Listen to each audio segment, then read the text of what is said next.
E aí, galerinha, tudo bem? Voltamos com a nossa revisão de conteúdos da aula 2.1.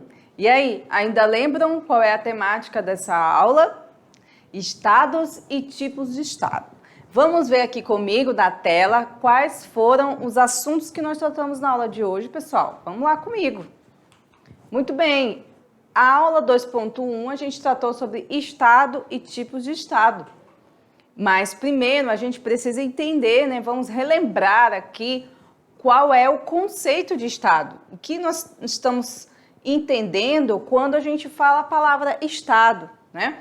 Então, estado é o quê? É uma nação com governo, ou seja, trata-se de uma entidade abstrata que não tem querer nem agir próprio e que está delimitado por fronteiras territoriais, é isso mesmo.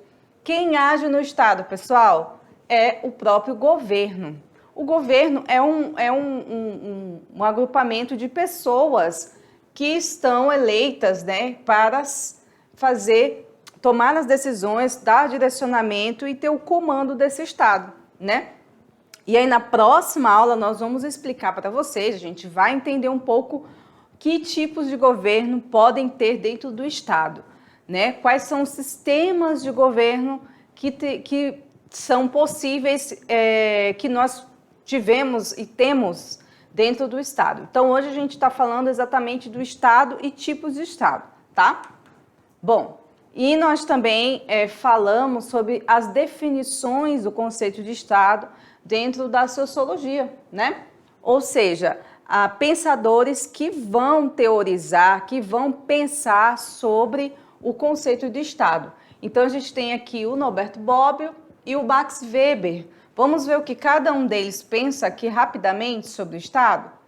Então, o Bobbio, ele diz que o Estado é uma organização complexa, marcada pela centralização do poder, né? E também fundamentada pela territorialidade.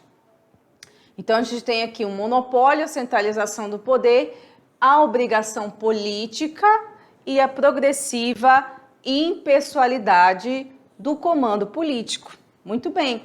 E o Weber? O que o Weber entende por Estado, né? Ele pensa o seguinte, que o Estado ele está baseado no monopólio da violência legítima, ou seja, que ela é exercida pelas instâncias que representam o Estado, como a polícia e as forças armadas. Então, a gente tem esses dois conceitos que um ajuda a explicar o outro para falar do próprio Estado, né?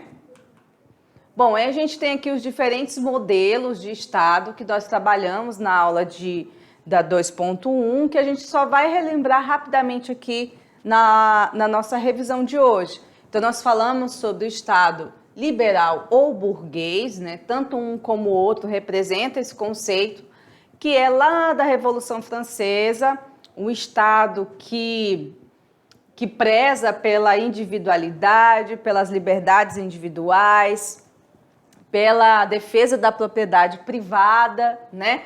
E pela livre iniciativa. O Estado absolutista já é o Estado mais histórico, né? Que vai defender aí a centralização do poder, né? O Estado sou eu, lembra dessa máxima? Pois é um Estado muito anterior ao Estado liberal. Na verdade, o Estado liberal ele é uma reação ao Estado absolutista, ele contesta o Estado absolutista, né, que tem na figura do rei, da rainha, a sua autoridade maior. O Estado nazista e fascista, né, são dois modelos da Europa que vêm de uma ideia de extremismo, de uma ideia de autoritarismo, né, e que trouxe vários problemas, né, para a sociedade europeia e também foi um Estado responsável, né, pela morte de milhões de judeus, no caso do nazismo, lá na Alemanha, durante a Segunda Guerra Mundial. Muito bem, o Estado socialista é um Estado que reage e que contesta o capitalista, né, o sistema capitalista, e que busca uma outra forma de organização e que também o primeiro Estado socialista a conseguir se consolidar foi a União Soviética, mas que não durou muito tempo, né? Hoje já é superada a ideia do socialismo na União Soviética, que hoje é a Rússia. O estado do bem-estar social, o estado que vem tentar equilibrar o liberalismo e o socialismo com algumas políticas mais voltadas para a população, de uma forma geral, para ajudar os mais pobres. E o Estado neoliberal é uma releitura do Estado liberal, um pouco mais radical, no sentido de buscar muito mais a menos presença do Estado e a iniciativa privada dos mercados, e que está presente muito nas nossas sociedades atuais e nos países latino-americanos.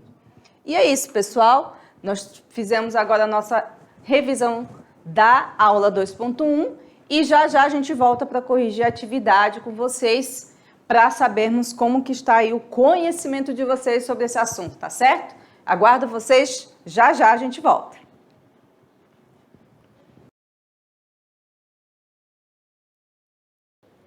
E aí, galerinha da mediação tecnológica, terceiro ano, como é que vocês estão aí nos seus estudos? Este é um ano crucial para o desenvolvimento do conhecimento de vocês, é o último ano do ensino médio, né? E aí, como é que vocês estão? Essa batalha do dia a dia, dos estudos, buscando aí se preparar para o Enem. E nós, professores da mediação, estamos aqui para auxiliar vocês, para ajudar vocês, para trazer para vocês o conhecimento de cada disciplina e essa formação para que vocês se preparem melhor, com muito mais capacidade de entendimento para a nossa provinha do Enem.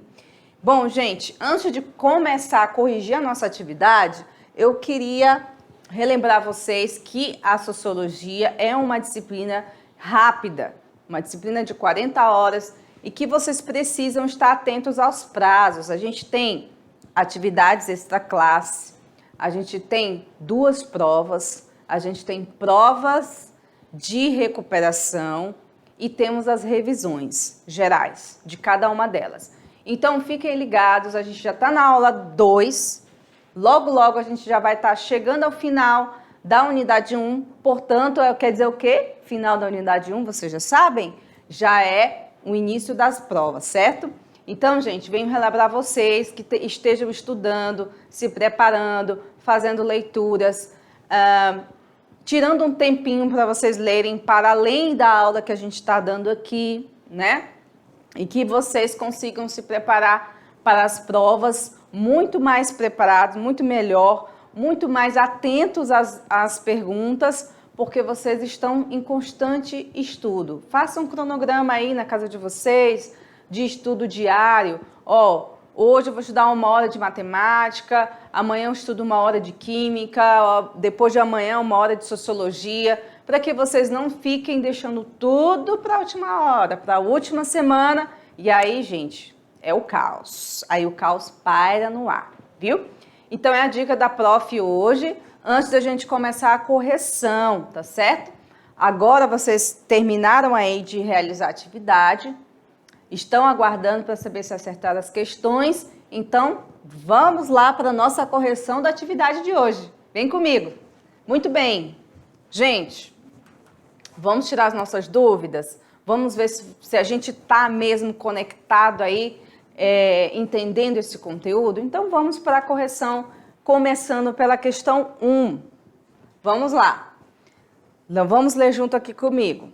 Basicamente, o Estado se define pelo monopólio da violência legítima, exercida da polícia, através da polícia e das Forças Armadas. Vocês já ouviram essa definição aqui na minha aula, né, pessoal? Então, não é uma coisa que vocês estão vendo agora. Não é uma coisa desconhecida. Esta definição de conceito de Estado é elaborada por quem, galera? A gente falou isso em aula, lembra? Vamos ver as opções aqui. Letra A, Max Weber. Letra B, Norberto Bobbio. Letra C, Maquiavel, Nicolau Maquiavel. Letra D, Karl Marx. Ou a letra E, John Maynard Keynes. Não sei se é assim se a gente lê esses nomes aqui em inglês, mas é o meu inglês tupiniquim aqui brasileiro, né? Então, enfim. É isso. E aí, pessoal, quem foi que definiu o Estado a partir desse pensamento que ele seria um monopólio da violência legítima? Ou seja, ele detém o poder da violência, mas não é a violência pela violência, e sim uma violência para manter a ordem através das forças armadas, da polícia, para conter a desorganização social. Então vamos lá, vamos ver qual é a resposta correta? Vem comigo aqui para a gente conferir. Isso mesmo, Max Weber. Lembram a nossa aula que nós falamos que o Max Weber construiu a ideia de Estado pensando no Estado que também exerce uma força sobre o indivíduo, né? E quando essa força às vezes é desproporcional, né? Você imagina, uma pessoa se revolta e sai na rua querendo matar todo mundo. Tem que existir uma força, tem que existir uma maneira de conter isso. Então, Max Weber olha por esse lado e diz que o Estado é esse detentor desta força, deste monopólio, certo? E também não é, no caso da maioria dos estados, né, permitido que haja um poder paralelo, né? Existe poder paralelo nos estados? Pode ser que venha acontecer, como, por exemplo, o poder das redes de crime organizado. Mas ele é ilegítimo. Por quê? Por que ele é ilegítimo?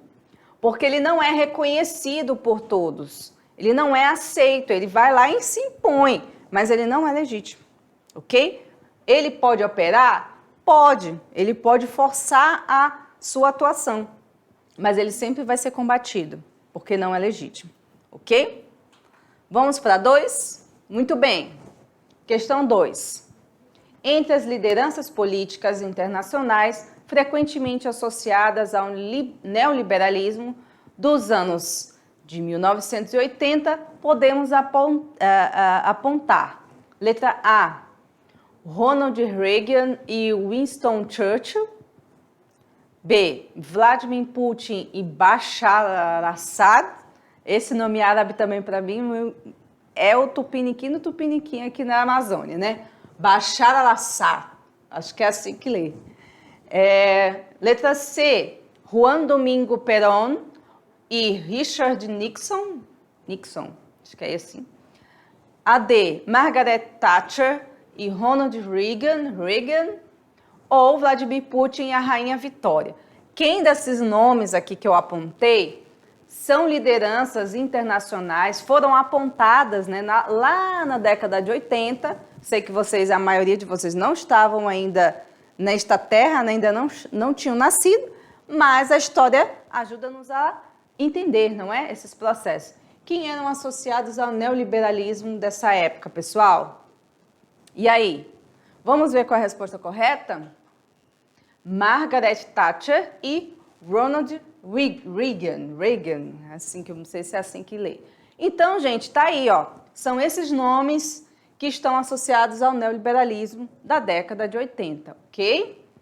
Passando adiante, a questão 3, leio o trecho abaixo do Fábio Conde, Comparato. Ele diz o seguinte: ao contrário dos estados em que o povo não participa do poder político, mas onde a vida privada goza de certa autonomia, o Estado suprime a liberdade individual ou grupal em todos os campos.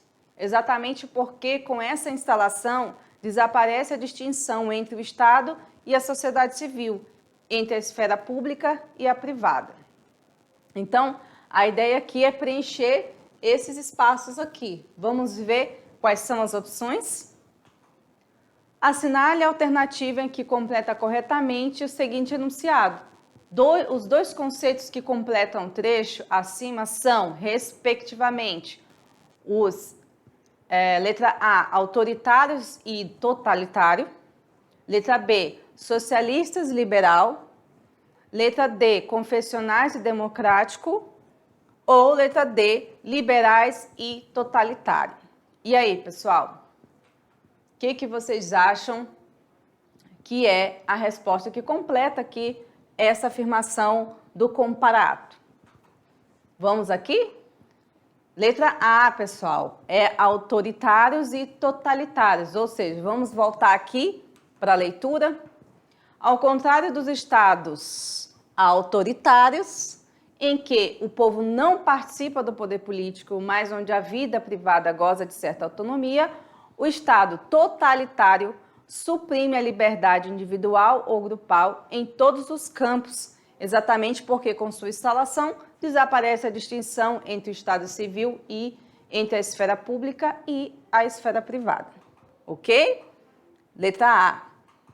Vamos para a questão do Enem. Bom, questão 4, né? Um dos argumentos liberais contra o socialismo defende que esse sistema sempre acabou demonstrando ineficiência econômica e o totalitarismo político.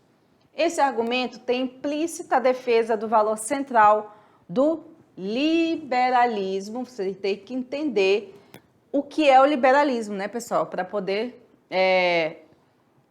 verificar as respostas. Então, assim, o neoliberalismo é diferente do liberalismo clássico, tá? Então, fiquem ligados nisso aí. Vamos lá. Esse argumento tem implícita defesa do valor central do liberalismo, que é, letra A propriedade socializada, o chamado soviete, ou a liberdade individual, ou a justiça social, ou a expropriação da propriedade privada, ou o desarmamento da população civil. Então, um dos argumentos mais centrais do liberalismo isso, para eles, é sagrado. Para o liberal, essa questão que está aqui numa dessas alternativas é sagrado, e para o socialismo isso seria desprezível, né? A defesa dessa questão aí. Vamos ver qual é a questão correta? É isso aí, ó. A expropriação da propriedade privada. Porque para o liberalismo ela é essencial para uma vida em sociedade. Tem que haver a defesa da propriedade privada. Já para o socialismo, a propriedade privada ela não deve ser privada, ela deve ser coletiva, ou seja, de todos. E por isso a expropriação da propriedade privada é uma das perseguições, é uma das coisas que mais o socialismo defende, ok? Muito bem, vamos para a última questão da nossa aula de hoje, que é: cite uma das características do estado do bem-estar social. Bom, o estado do bem-estar social é um estado que busca o quê? O equilíbrio, né? O estado que já viu que o liberalismo não dá muito certo na sua totalidade, já viu que o socialismo também não dá muito certo na sua totalidade, porque viu as duas coisas acontecerem ali no ambiente europeu. Então, ele propõe o quê? Uma social-democracia, praticamente, aí, né? Que é o equilíbrio entre Estado e mercado. Nem só Estado, nem só mercado, mas um equilíbrio entre esses dois. E é isso que é algo interessante no estado do bem-estar social. Viu, pessoal?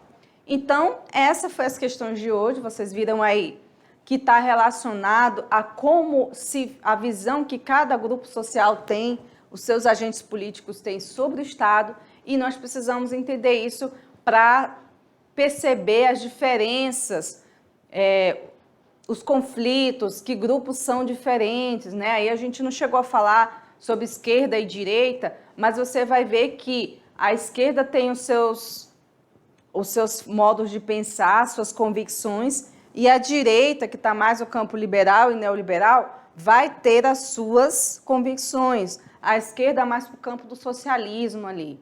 E o centro, o social-democrata. Seria mais ou menos isso, tá certo? Então, pessoal, é isso. A gente se encontra na aula 3.1 para continuar esse bate-papo aí. E nós vamos falar sobre governo e sistema de governo. Espero vocês. Até mais!